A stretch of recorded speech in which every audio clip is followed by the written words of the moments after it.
ठीक है। IHD बहुत ही इंपॉर्टेंट टॉपिक है, और इसकी पैथोफिजियोलॉजी बड़ी डिटेल में आप लोगों को मैं पढ़ा चुका हूँ पैथोलॉजी के अंदर, लेकिन थोड़ा सा ओवरव्यू दूंगा ताकि आप लोगों को पता चले कि ये क्या है। देखो, एस्कीमिक, सबसे पहले ना आपको दो चीजें क्लियर होनी चाहिए, एक है एस्कीमिक हार्ट डिजीज और एक है हार्ट अटैक। ठीक है, हार्ट अटैक, और जिसे आप मायोकार्डियल इन्फाक्शन भी कहते हैं, हार्ट अटैक भी कहते हैं, और एक है angina, coronary artery disease, ischaemic heart disease. इनमें क्या फर्क है? एक तरफ है आपकी coronary artery disease, ischaemic heart disease, angina.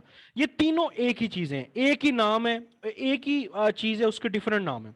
इसी तरह हार्ट अटैक, मायोकार्डियल इन्फाक्शन, ये जो है ये एक ही चीज है। ये दोनों, हार्ट अटैक और मायोकार्डियल इन्फाक्शन, ये एक ही चीज के नाम है। ठीक है, फर्क इन दोनों में क्या है? देखो, जो कोरोनरी आर्टरी डिजीज है, इसका मतलब हम ये कहते हैं कि जो आर्टरीज हार्ट को ब्लड सप्लाई कर रही हैं, जब उन आर्टरीज की ब्लड फ्लो में रिडक्शन हो जाए, उन आर्टरीज की ब्लड फ्लो में हिंड्रेंस हो जाए, तो इसको हम कहते हैं coronary artery disease. Simple is that, और कुछ भी नहीं। यानी कि फॉर एग्जांपल ये एक आर्टरी है और ये इस पार्ट को जो है ना वो ब्लड सप्लाई कर रही थी, अगर इस आर्टरी के अंदर कोई हिंड्रेंस बन जाए, कोई भी चीज, वो हिंड्रेंस किसी भी वजह से हो सकती है, वो किसी थ्रोम्बोसिस की वजह से भी हो सकती है, वो अथीरोस्क्लेरोसिस की वजह से भी हो सकती है, वो एंडोथीलियल डैमेज की वजह से भी हो सकती है, वो कोई स्ट्रक्चरल डैमेज की वजह से भी हो सकती है, वो कोई डेवलपमेंटल एनोमली की वजह से भी हो सकती है, कोई भी ऐसी वजह जो कोरोनरी आर्टरी डिजीज में इम्बैलेंस प्रोवाइड कर दे ऑक्सीजन डिमांड और ऑक्सीजन की सप्लाई में, इसको हम कहते हैं कोरोनरी आर्टरी डिजीज। ठीक है, यानी कि फॉर एग्जांपल हार्ट के इस हिस्से को 100 मॉलिक्यूल्स चाहिए O2 के, लेकिन इसको जो सप्लाई हो रही है वो हो रही है कोई 50 के करीब। ठीक है, तो ये वो चीज है जो कि काम खराब करती है, इसको हम कहते हैं coronary artery disease, coronary artery disease. ठीक है, अब हार्ट अटैक का क्या फर्क है? देखो, अगर फॉर एग्जाम्पल, मैं आपको थोड़ा सा इस चीज को ना जरा समझना है आप लोगों ने, मैं आपको ये समझाना चाहता हूं, इस डायग्राम की तरफ आप लोग देखेंगे तो आप लोगों को चीजों को थोड़ा सा क्लैरिटी होगी जो मैं आपको बताना चाह। ये देखो, फॉर एग्जाम्पल ये एक ब्लड वेसल है और ये इस हिस्से को जो है ना वो ब्लड सप्लाई कर रही थी। ठीक है, अब होता क्या है कि यार ये पता नहीं मेरे इसमें क्या इशू आ गया है, मैं इसको ठीक कर करके थक गया हूँ, मुझे कोई इसकी सेटिंग नहीं मिल रही कि क्या इसमें कोई सॉफ्टवेयर प्रॉब्लम आ गया है कि ये ना अपने आप इस तरह बनाना शुरू हो गया। अच्छा, जरा इसको जरा गौर से सुनिएगा जो मैं आपको बात कहना चाह रहा हूँ, कि ये आपकी कोरोनरी आर्टरी है, इसमें ब्लड जा रहा है, और इस कोरोनरी आर्टरी में कोई डिफॉर्मिटी है, फॉर एग्जांपल जो मेन वजह होती है कोरोनरी आर्टरी डिजीज की, वो थीरोस्क्लेरोसिस होती है। एथीरोस्क्लेरोसिस की वजह से अगर यहां पर 100 मॉलिक्यूल पहुंचने थे, अगर यहां पर 100 मॉलिक्यूल पहुंचने थे, अगर यहां पर 100 पहुंचने थे, तो वो 100 के बजाय अब कितने आ रहे हैं? 50 आ रहे हैं। ठीक है, ऑक्सीजन डिमांड कितनी है? 100, सप्लाई कितनी है? 50। इम्बैलेंस हो गया। हो किस वजह से रहा है? कोरोनरी आर्टरी के ब्लड फ्लो में हिंड्रेंस की वजह से। जो ब्लड फ्लो है उसका, उसमें टर्बुलेंट बन गया, उसमें ब्लड फ्लो में रिडक्शन होगी, ब्लड फ्लो जितना उस टिश्यू को मिलना चाहिए वो नहीं मिल रहा। ठीक है, अब क्या होगा कि ये जो सेल है जिसको 100 मॉलिक्यूल्स चाहिए थे ऑक्सीजन के, इसकी फंक्शनैलिटी में थोड़ी सी कमी आ जाएगी, मतलब कि ये उतना एक्टिवली काम नहीं करेगा जितना पहले कर रहा था। लेकिन अगर आप रेस्ट की कंडीशन में है, आप कोई हैवी वर्क नहीं कर रहे, आप कोई काम नहीं कर रहे ज्यादा, आप जस्ट सोए हुए हो, तो आपके हार्ट को इतना ज्यादा काम करने की जरूरत नहीं है, इतना ज्यादा वर्कलोड उसको उसके ऊपर नहीं है, वो इतना ज्यादा कॉन्ट्रैक्ट नहीं कर रहा, तो इस सूरत में वो 50 मॉलिक्यूल्स भी आपकी डिमांड पूरी कर रहे होंगे। लेकिन इस तरह के पेशेंट को प्रॉब्लम कब आएगी? जो कोरोनरी आर्टरी डिजीज के साथ होगा, जब वो कोई हैवी वर्क करेगा, जब उसको ऑक्सीजन की बहुत ज्यादा ब्लड सप्लाई की जरूरत होगी। जैसे एक पेशेंट है, उसको कोरोनरी आर्टरी डिजीज हुई हुई है, उसकी कोरोनरी आर्टरी में अथीरोस्क्लेरोसिस हुई हुई है, अथीरोस्क्लेरोसिस की वजह से जो ब्लड की सप्लाई है उसके हार्ट के टिश्यूज को कम हुई हुई है। अब वो जब तक सो रहा है, खा पी रहा है, वो बिल्कुल ठीक है, लेकिन वो क्या करता है, वो किसी चीज के पीछे दौड़ लगाना शुरू कर देता है। या वो कहता है कि आज मैंने जो है ना, ये 10 किलो वजन है, इसको मैंने उठा के ना डंड शंड मारने हैं। या वो सीढ़ियां चढ़ना शुरू कर देता है। कोई भी ऐसा हैवी काम जिससे उसकी हार्ट के ऊपर लोड पड़ेगा, तो तब उसको ऑक्सीजन की वो सप्लाई नहीं मिलेगी जो उसकी डिमांड है। तो फिर क्या होगा, आपका जो हार्ट का टिश्यू होगा वो किस में जाना शुरू हो जाएगा, हाइपोक्सिक कंडीशन में। वहां पर क्या होना शुरू हो जाएगी, लैक्टिक एसिड एकमुलेशन। और जब लैक्टिक एसिड एकमुलेशन होगी तो बड़ी शदीद किस्म की पेन होगी, और आप फौरन वहीं पर रुक जाओगे। और आपको पता है ये नॉर्मली भी होता है हमारे साथ। कभी कभार जिस तरह हम लोग होते हैं कि हमारा जो हार्ट का टिश्यू है वो एक, इसको हम फिजिकल एंजाइना कहते हैं, जो एक नॉर्मल इंसान को भी होता है, क्योंकि हमने, अब जैसे हमारा लाइफस्टाइल है, हमको इतने ज्यादा एथलीट किस्म के बंदे नहीं है, सोए रहते हैं, खाते रहते हैं, पीते रहते हैं। अगर हम लोगों को कोई बहुत ज्यादा काम करने के लिए कहा जाए तो हमारे भी अचानक से हार्ट में शदीद किस्म की पेन होती है। जैसे ही हम रुकते हैं किसी जगह के ऊपर, थोड़ा सांस लेते हैं, सांस बहाल होता है, पेन ठीक होना शुरू हो जाती है। वो इसी वजह से होती है क्योंकि आपके ऑक्सीजन की जो डिमांड है वो आपकी सप्लाई पूरी नहीं कर रही होती। ठीक है।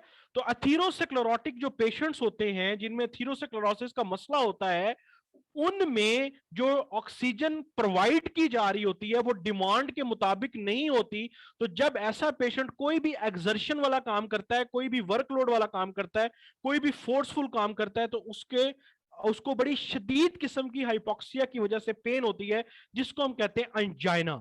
अब ये स्टेबल एंजाइना भी होता है, अनस्टेबल एंजाइना भी होता है, ये मैं आगे जाके आपको बताता हूं। ठीक है। अच्छा जी।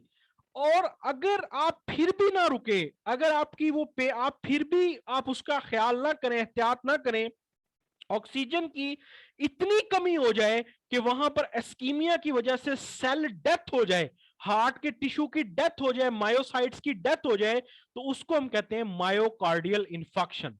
M I clear with this point? ये मैंने पैथोलॉजी में बड़ी डिटेल में समझाया, मैं इसलिए पैथोफिजियोलॉजी में इसकी बड़ी डिटेल में नहीं जाना चाह रहा। Am I clear? तो एथीरोस्क्लेरोसिस क्या होती है आप सबको पता है। और क्रोनरी आर्टरी डिजीज के कुछ रिस्क फैक्टर्स हैं, मॉडिफाइएबल, नॉन मॉडिफाइएबल।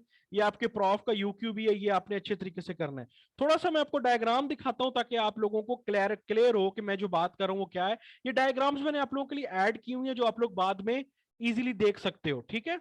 लेकिन अच्छा, अब ये देखो, ये है आपकी ब्लड वेसल। देख, ब्लड वेसल का सबसे बाहर आपका जो है वो ये आपका जो हो गया एंडोथीलियम है। एंडोथीलियम के बाद ये आपका इंटरनल इलास्टिक लैमिन है। इसको पहले मैं आपको दिखाता हूं इस डायग्राम से। पहले इस डायग्राम में देखिए आप, ये देखो सबसे पहले आपको क्या नजर आ रहा है, सबसे ऊपर एंडोथीलियम, ये आपकी एंडोथीलियम। एंडोथीलियम के बाद ये कनेक्टिव टिश्यू, फिर उसके बाद इंटरनल इलास्टिक लैमिना, फिर ट्यूनिका मीडिया जिसमें सारे के सारे मस्कुलर सेल्स होते हैं, और फिर एंड पे आपका ट्यूनिका एडवेंशिया। आप सबको पता है कि जो जितनी भी अथीरोस्क्लेरोटिक प्रॉब्लम होती है, अथीरोस्क्लेरोसिस क्या होती है, जो आपके लो डेंसिटी लाइपोप्रोटीन्स होते हैं वो इकट्ठे होना शुरू हो जाते हैं, एकमुलेट होना शुरू हो जाते हैं आपके ट्यूनिका इंटीमा के अंदर। जो ट्यूनिका इंटीमा में ये जो कनेक्टिव टिश्यू का ये वाला एरिया है ना, यहां पर ये इकट्ठे होना शुरू हो जाते हैं इस जगह पर, एंडोथीलियम में और इंटरनल इलास्टिक लैमिना के दरमियान। यहां पर जब लिपिड्स इकट्ठे होना शुरू हो जाते हैं तो आपकी जो एंडोथीलियम है ये बाहर की तरफ ऐसे ऐसे पुश होना शुरू हो जाती है, ऐसे, यानी कि क्योंकि इसके अंदर ऐसे एक बड़ा सारा लिपिड का जो है ना वो मॉलिक्यूल इकट्ठा होना शुरू हो जाता है। क्लियर होगी मेरी बात? इसी डायग्राम को अब थोड़ा सा ऊपर देखें तो आप लोगों को समझ आएगी जो मैं बात कर रहा हूं, कि ये आपकी एंडोथीलियम है। ठीक है, ये वाली एंडोथीलियम है। उसके बाद ये बीच में आपका कनेक्टिव टिश्यू, और ये इंटरनल इलास्टिक लैमिना, और ये सारा का सारा जो है ये ट्यूनिका मीडिया, जिसमें आपके जो हार्ट के मसल्स पड़े हुए हैं, जो सॉरी वेसल्स के जो स्मूथ मसल्स होते हैं वो पड़े हुए हैं। ठीक है।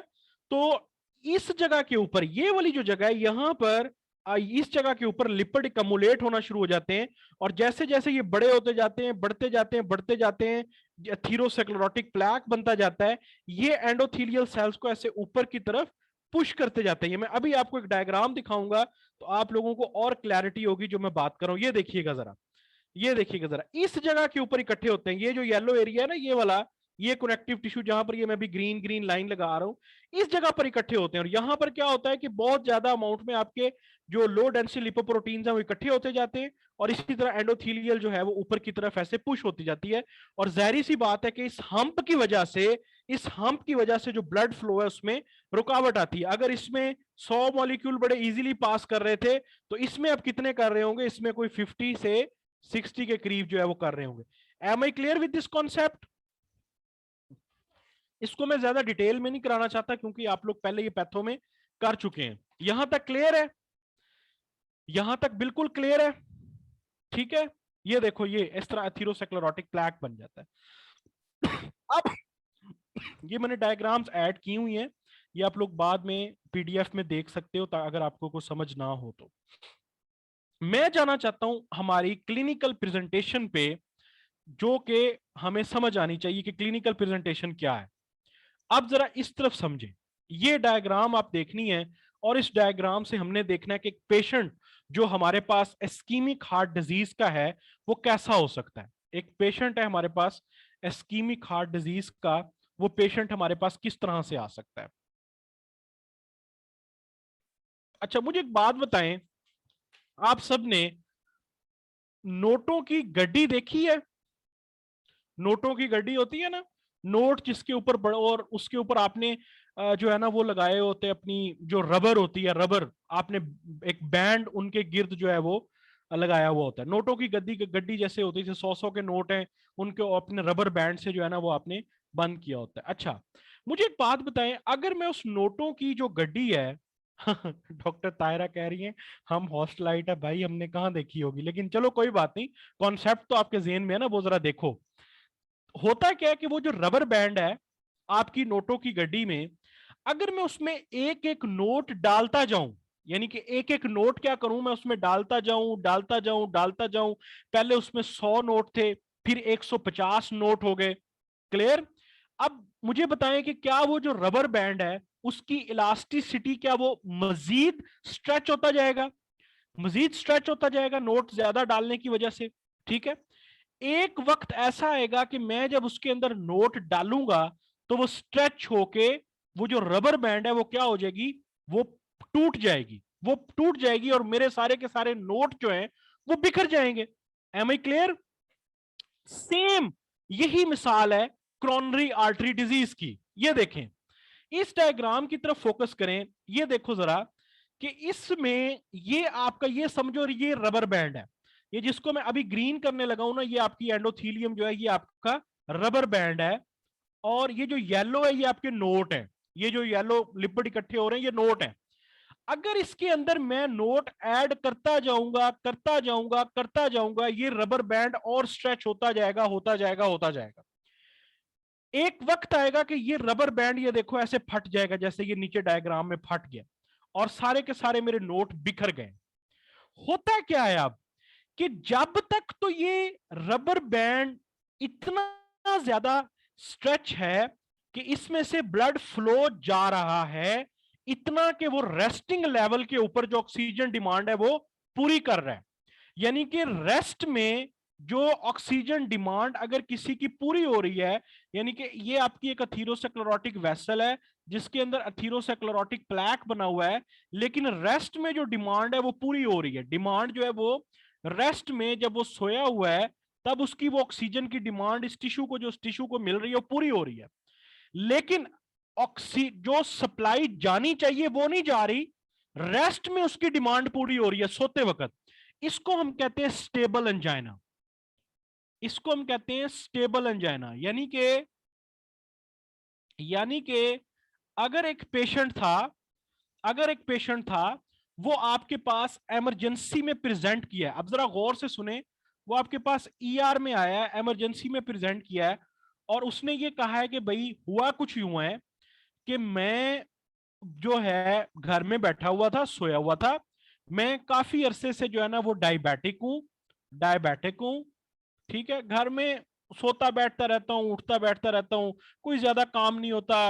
ये ओल्ड एज में होता है, ये भी जारी बात है कि ये जो आपको देखने को मिलते हैं, ये जो क्रोनरी हार्ट डिजीज और एस्कीमिक हार्ट डिजीज, ये ओल्ड एज में कॉमन है, यंग एज में कॉमन नहीं है। अच्छा, अब क्या होता है कि ये आपको कहता है कि हिस्ट्री आपके पास 45 ईयर ओल्ड आपके पास पर्सन है, वो आपके पास ईआर में आया है, ईआर में आया है, और आप जनाब गिलगित बल्तिस्तान के पहाड़ों में एक छोटे से जो मेडिकल का एक जो है वो टीएचक्यू था, आरएचसी था, रूरल हेल्थ केयर सेंटर था, आप वहां पर बैठे हुए एज अ डॉक्टर एमओ बैठे हुए थे। उसने कहा भाई मैं डायबिटिक हूँ, 45 ईयर ओल्ड एज पर्सन हूँ, और बड़ी शदीद पेन के साथ, सवेयर पेन के साथ वो आपके साथ पास प्रेजेंट किया, सवेयर पेन के साथ। ठीक है, अब वो स्ट्रेचर पे पड़ा हुआ है आपके सामने, गिलगित बल्तिस्तान में आप बैठे हुए हैं। आपने उससे पूछा है, उसके साथ जो भी आया था, कि भाई इसको क्या हुआ है, क्योंकि उस वक्त वो पेशेंट शायद आपको हिस्ट्री ना दे पा रहा हो, आप साथ जो अटेंडेंट है आप उससे पूछेंगे हुआ क्या है। आप कहेंगे कि जी डॉक्टर साहब कुछ नहीं हुआ, हम लोग हाइकिंग कर रहे थे, ऐसे थोड़ा सा ऊपर गए हैं ये, तो इनके शदीद किस्म की यहाँ पर हार्ट में पेन हुई है, और हम इनको वैसे ही उठा के आपके पास ले आए।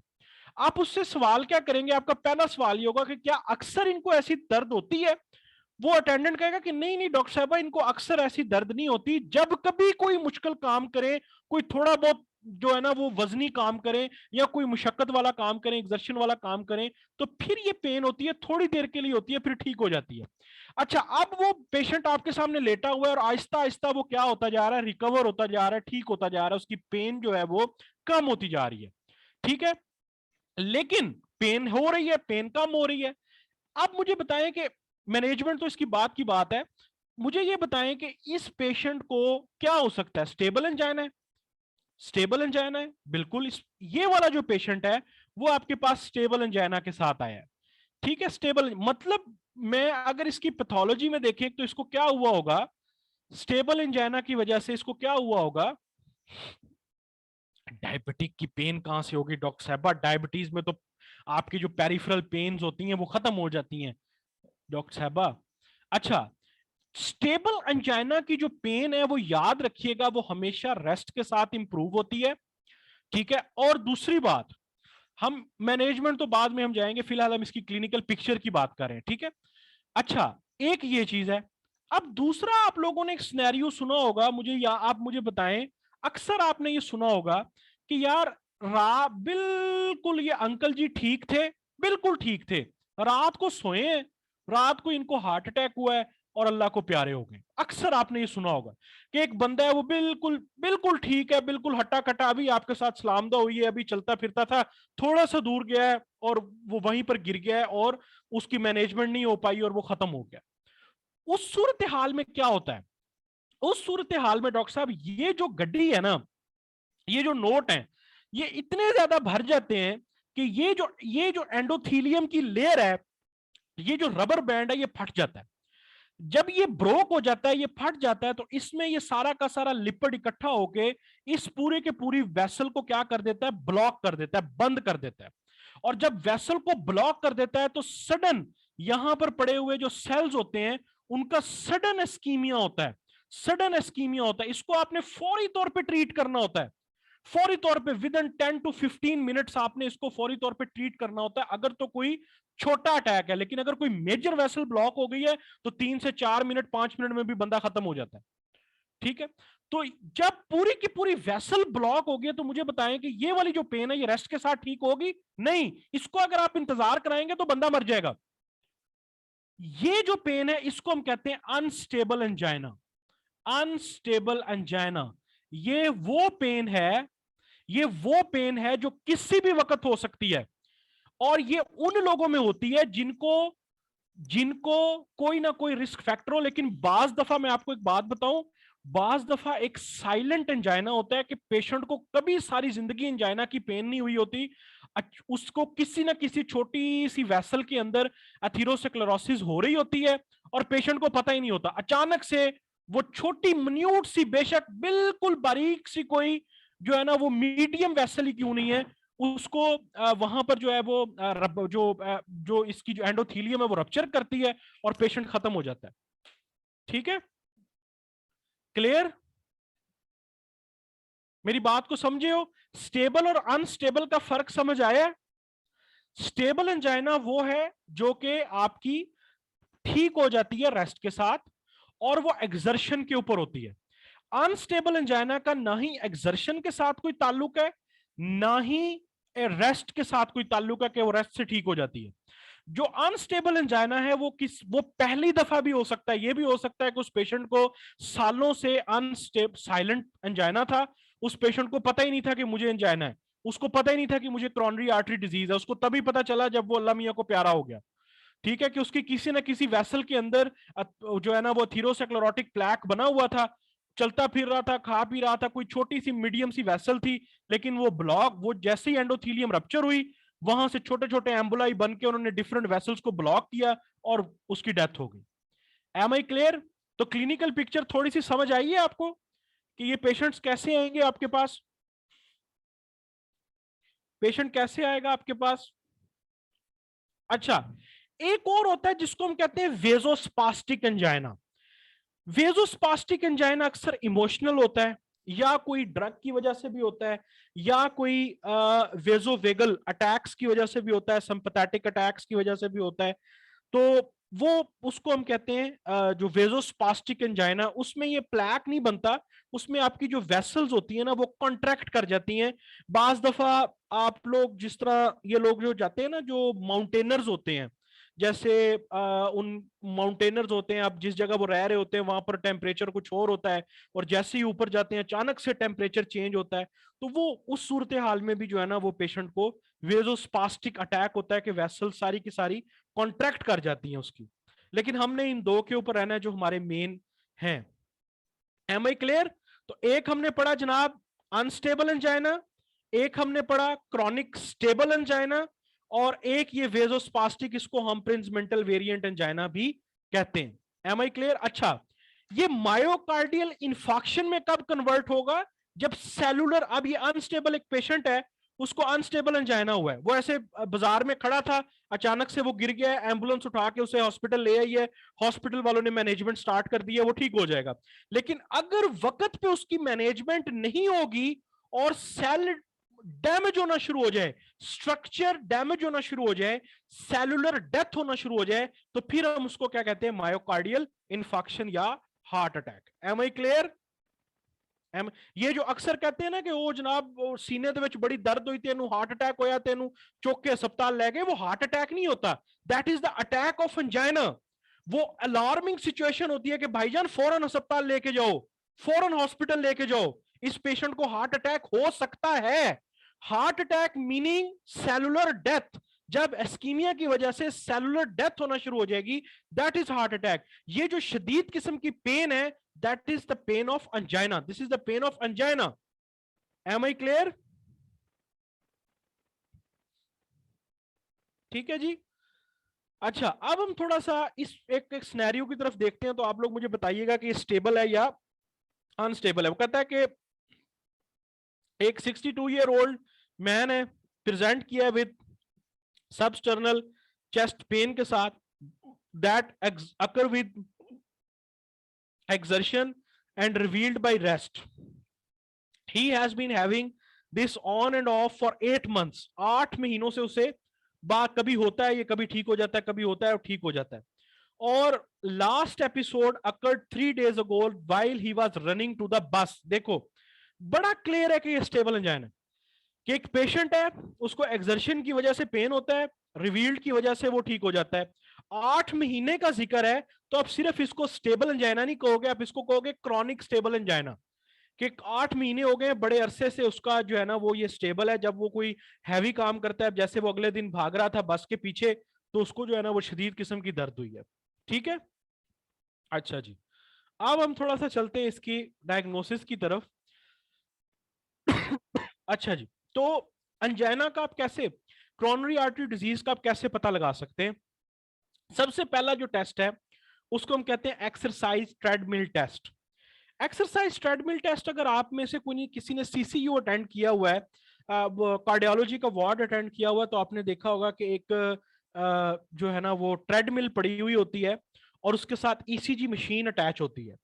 एक पेशेंट है, जो पेशेंट आपके पास आता है, आप उसको ट्रेडमिल के ऊपर थोड़ा सा पहले उसको 2 की स्पीड पे चलाते हैं, और उसके साथ सारी चेस्ट लीड्स लगी हुई होती हैं, सारे सेंसर्स अटैच होते हैं, और कुछ इस तरह की वो मशीन होती है, जैसे ये आपको ये देखो नजर आ रही है, कि पेशेंट जब चलता है तो ईसीजी चेंजेस को हम मॉनिटर करते हैं, साथ में उसके ब्लड प्रेशर को मॉनिटर करते हैं, हम उसकी सारी के सारी उसके हार्ट रेट को मॉनिटर कर रहे होते हैं। आहिस्ता आहिस्ता हम क्या करते हैं कि उसकी जो स्पीड है वो थोड़ी थोड़ी बढ़ाते जाते हैं, बढ़ाते जाते हैं, बढ़ाते जाते हैं, और जहां पर देखते हैं कि ईसीजी चेंजेस आना शुरू हुई है। ईसीजी चेंजेस क्यों आएंगी? क्योंकि हाइपोक्सिया की वजह से जो एक्शन पोटेंशियल जनरेशन होगी उसमें कमी आना शुरू हो जाएगी। आपके जो ब्लड, जो आपके जो सेल्स होंगे, जो हार्ट, जो वो उनमें जब परफ्यूजन कम होगी, जब ऑक्सीजन कम होगी, तो उनमें जो पावर ऑफ एक्शन पोटेंशियल है उसकी कमी होना शुरू हो जाएगी, जिसकी वजह से आपका जो ईसीजी है उसमें चेंजेस आएंगी। और उस चेंजेस की बेस के ऊपर मैं उसकी डिटेल में नहीं जाऊंगा, क्योंकि वो आप लोगों को आगे जाके वो आप लोग जब इंशाल्लाह ताला स्पेशलिटीज में जाएंगे तो फिर आप लोग उसको देखेंगे कि क्या क्या एक एक मिलीमीटर की चेंज भी हम लोग नोट करते हैं। ठीक है।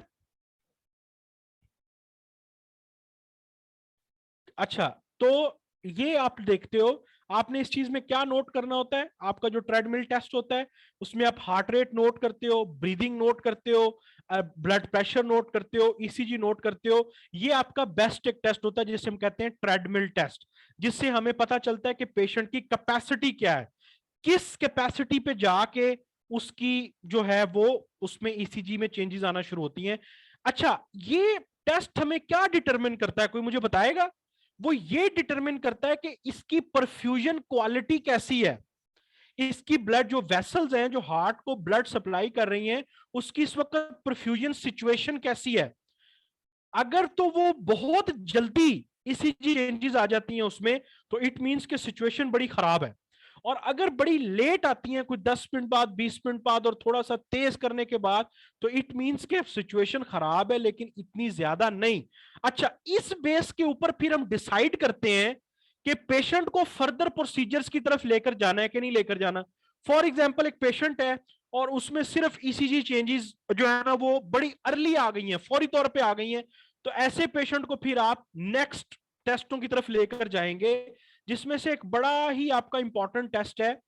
और इसमें ना एक चीज मैंने और ऐड की है, ये आपने देख लेना है कि एक्सरसाइज टेस्ट किस किन लोगों में कंट्रा इंडिकेटेड होता है। ये भी आपका यूक्यू है, ये भी आया हुआ है। अच्छा, इसमें फिर एक और टेस्ट है जो हम करवाते हैं, वो मैं आपको पहले दिखाता हूं।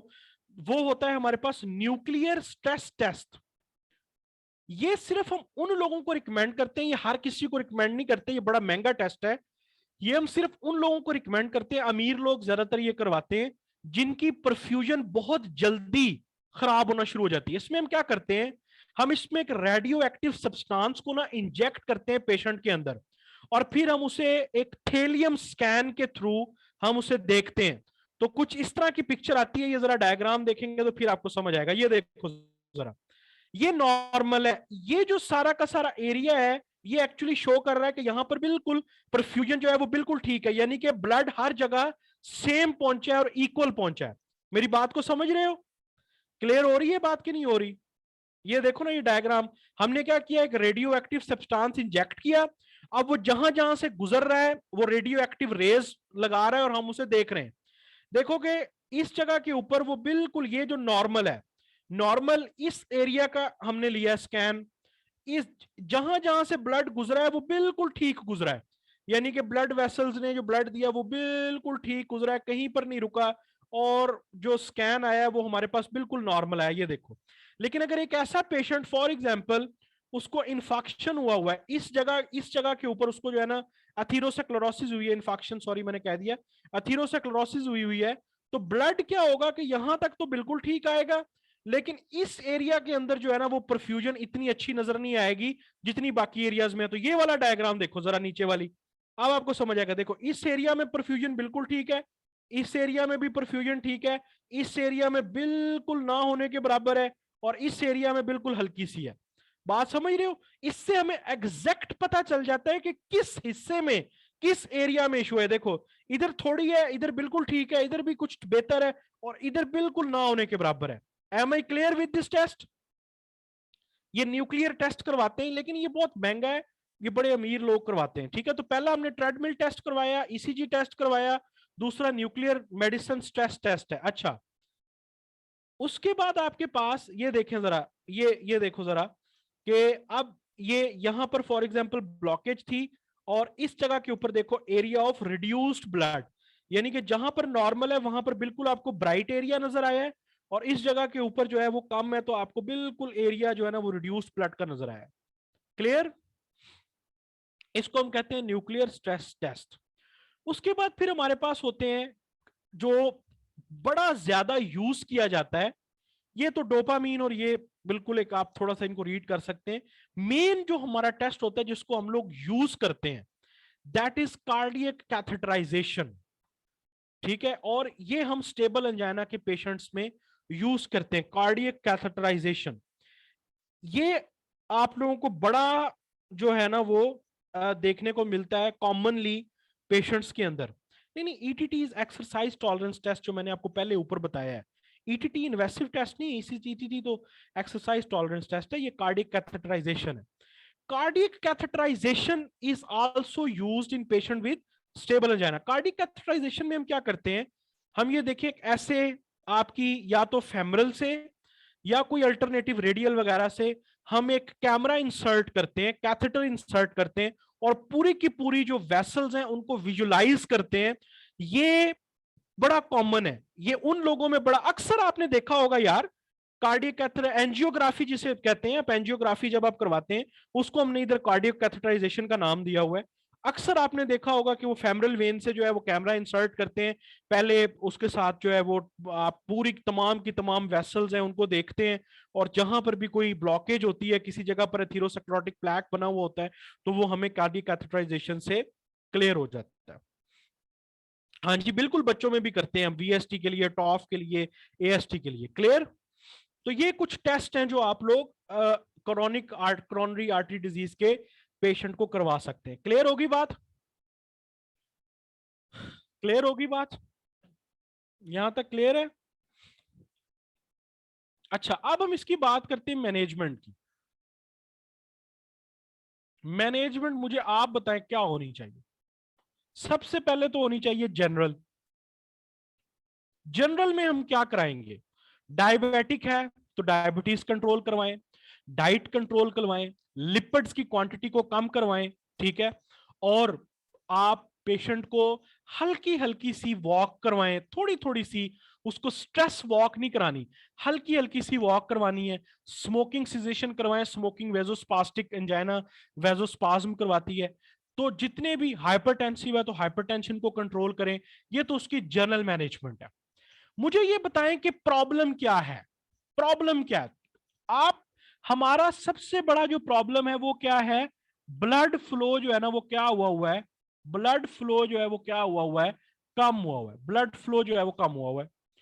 अब ब्लड फ्लो कम क्यों हुआ हुआ है, कि अगर मैं ये आपकी वेसल की बात करूं तो इसमें भाईजान यहां पर लिपिड जमा हुए पड़े, यानी कि जो ब्लड है उसमें आपके लो डेंसिटी लिपोप्रोटीन्स की जो क्वांटिटी है वो बड़ी ज्यादा हुई पड़ी है, जिसकी वजह से एथेरोस्क्लेरोसिस हो रही है। Clear? Am I clear with this point? ठीक है। अच्छा, अगर मैंने इस जगह के ऊपर ब्लड को ठीक करना है, इस एरिया को, ये जो एरिया है जिसको ब्लड मिल रहा है, जिसको आप ब्लड दे रहे हो, अगर मैंने इस जगह के ऊपर पहले फॉर एग्जांपल इसको रिक्वायर्ड है 100, इसको रिक्वायर्ड है जनाब आला 100, और हम इसको पहुंचा रहे हैं सिर्फ 50। अगर मैंने इस 50 को थोड़ा सा इंप्रूव करना है, कोई 70 से 80 तक लेकर जाना है, तो पहली मैं क्या कर सकता हूं, क्या मैं इस वेसल का ल्यूमन किसी तरह बड़ा करवाने की कोशिश करूं, कि थोड़ा सा इसका ल्यूमन जो है ना वो बड़ा होकर थोड़ा सा ऐसे इधर से थोड़ा ऊपर चला जाए, और इधर से भी थोड़ा सा जो है ना वो डायलेट कर जाए। तो मेरे पास पहली क्या चॉइस होनी चाहिए, मेरे पास एक चॉइस क्या होनी चाहिए, वेजोडाइलेटर्स की। एक चॉइस मेरे पास ये है कि मैं वेजोडाइलेटर्स का इस्तेमाल कर सकता हूं वेसल्स का ल्यूमन को डायलेट करवाने के लिए, बड़ा करवाने के लिए। ठीक है, दूसरा कि ये भी तो मैं कर सकता हूं ना कि इसकी डिमांड को कम कर दूं, इसकी डिमांड को 100 से मैं 80 या 70 तक ले आऊं, यानी कि जो हार्ट बड़ी तेजी से फोर्सफुली कॉन्ट्रैक्ट कर रहा है, फोर्सफुली काम कर रहा है, वो तेजी से अपने जो उसके जो जो उसके टिश्यूज हैं, जो उसके सेल्स हैं, वो ऑक्सीजन जितनी यूज कर रहे हैं, उसकी डिमांड को किसी तरह कम किया जा सके, उसके लिए मेरे पास क्या है, उसके लिए मेरे पास है बीटा ब्लॉकर्स। मेरी बात को समझ रहे हो? Beta blockers. और मेरे पास क्या है, ये जो एलडीएल है, ये जो एलडीएल है, इस एलडीएल ने जो ब्लड के अंदर ये जमा हुआ है, जिससे थ्रोम्बोसिस बनने का बहुत ज्यादा खतरा है, मैं क्या यूज करूं? एक तो सबसे पहले ब्लड थिनर्स यूज करूं मैं, एस्प्रीन वगैरह। और दूसरा, इस एलडीएल को कम करने के लिए, एलडीएल की फॉर्मेशन को कम करने के लिए मैं क्या यूज कर सकता हूं? स्टैटन्स। स्टैटन्स यूज कर सकता हूं। और मैं ऐसी डाइट यूज करूं जिसमें मैं फैट का इस्तेमाल कम से कम करूं, फैट का इस्तेमाल जो है वो कम से कम करूं। ठीक है। और मैं क्या यूज कर सकता हूं? मैं एस्प्रीन, ब्लड थिनर्स, एस्प्रीन का इस्तेमाल करूं। क्लियर होगी बात? तो थोड़ा सा देखते हैं, जो मैंने अभी बात की है कि क्या कुछ ऐसी बातें हैं। बिल्कुल जनाब, ये जनरल मैनेजमेंट में देखो, वो कहता है कि जनाब इसकी रिस्क फैक्टर्स की जो है ना वो आप ट्रीटमेंट करें, जितने भी इसके रिस्क फैक्टर्स हैं। क्या क्या हमारे पास है? एंटी इंजाइनल में हमारे पास सबसे पहले एस्प्रीन है, उसके बाद ये देखें बीटा ब्लॉकर्स हैं, फिर नाइट्रेट्स हैं, आपको पता है वेजोडाइलेटर हैं, पोटेंट वेजोडाइलेटर हैं। इसकी एक बड़ी इंपॉर्टेंट ड्रग आपको याद होगी, सब लिंगुअल नाइट्रोग्लाइसिन आप रखते हैं फौरी तौर पे। अगर किसी को अंजाइना का पेन हो रहा हो तो एक गोली होती है, उसे फौरी तौर पे जुबान के नीचे रखते हैं, जो कि वेजोडाइलेशन करवाती है, नाइट्रोग्लाइसिन। नाइट्रेट्स हैं। बीटा ब्लॉकर्स हैं। बीटा ब्लॉकर्स क्या कर रहे हैं? हार्ट की स्टिमुलेशन को कम कर रहे हैं, सिंपैथेटिक एक्टिविटी को कम कर रहे हैं, जिसकी वजह से ऑक्सीजन कंजप्शन जो है वो कम हो रही है। ठीक है। इसी तरह नाइट्रेट्स क्या कर रहे हैं? बिल्कुल कैपुटीन। नाइट्रेट्स क्या कर रहे हैं? ये वेजोडाइलेशन करवा रहे हैं, ल्यूमन को बड़ा करने में हेल्प कर रहे हैं।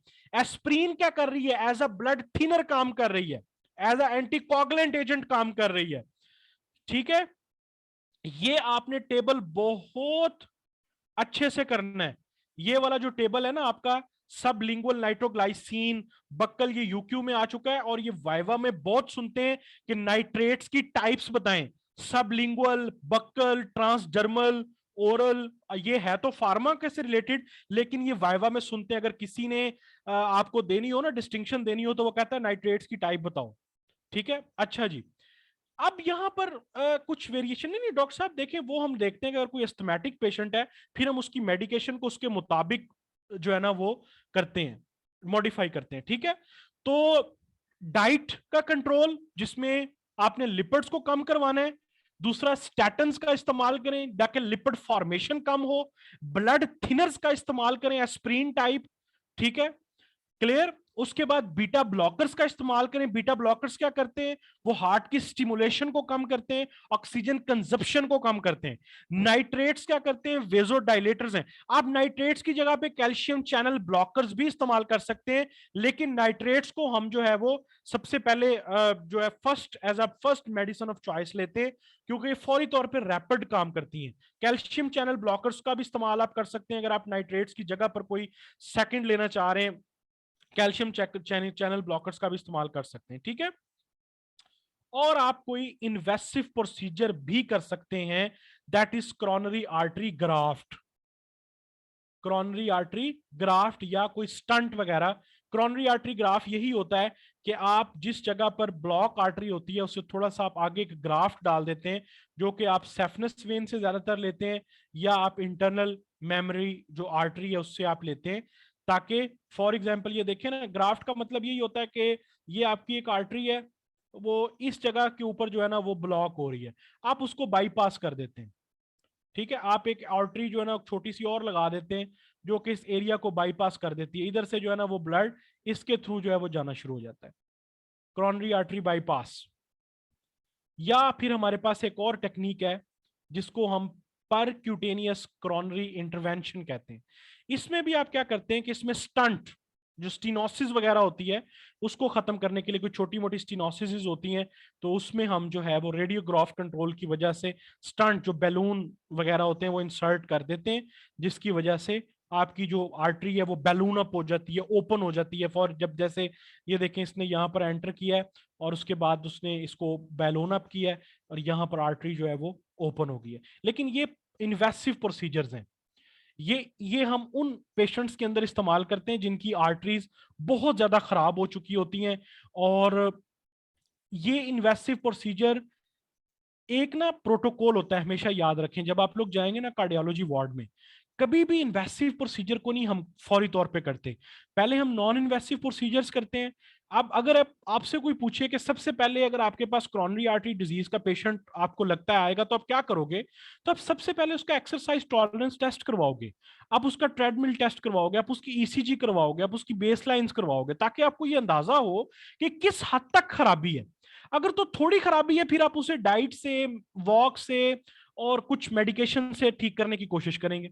अगर ज्यादा खराबी है, आप सस्पेक्टेड हो कि जनाब इसमें एथेरोस्क्लेरोसिस ज्यादा हुई हुई है, तो फिर आप पहले अंदाजा लगाओगे कि खराबी कितनी है, पहले आप उसको चेक करोगे कि उसमें असल में प्रॉब्लम कितनी है, उसके लिए फिर आप एंजियोग्राफी करवाते हैं, ताकि आप एग्जैक्ट लोकेशन जान सको, एग्जैक्ट सिचुएशन जान सको, और कौन कौन सी आर्टरी की इन्वॉल्वमेंट है वो जान सको। फिर उसके बाद आप इन्वेसिव प्रोसीजर्स की तरफ जाते हो। Am I clear? तो ये था जी आज का आपका प्यारा सा टॉपिक, करोनरी आर्टरी डिजीज। अच्छे तरीके से आप करें, कैप्लान से आप कर लें, सीवीएस कैप्लान में बहुत अच्छा लिखा हुआ है। कल इंशाल्लाह ताला मायोकार्डियल इंफाक्शन के साथ हाजिर होंगे।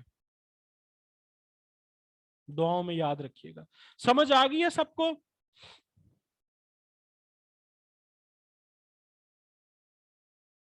स्टेप अप भी कर सकते हैं, बिल्कुल कर सकते हैं। मैंने आपको बेस्ट बताया, कैप्लान कर लें, स्टेप अप कर लें, दोनों बहुत अच्छे हैं, लेकिन ये सीवीएस जरा कैप्लान में अच्छा लिखा हुआ है।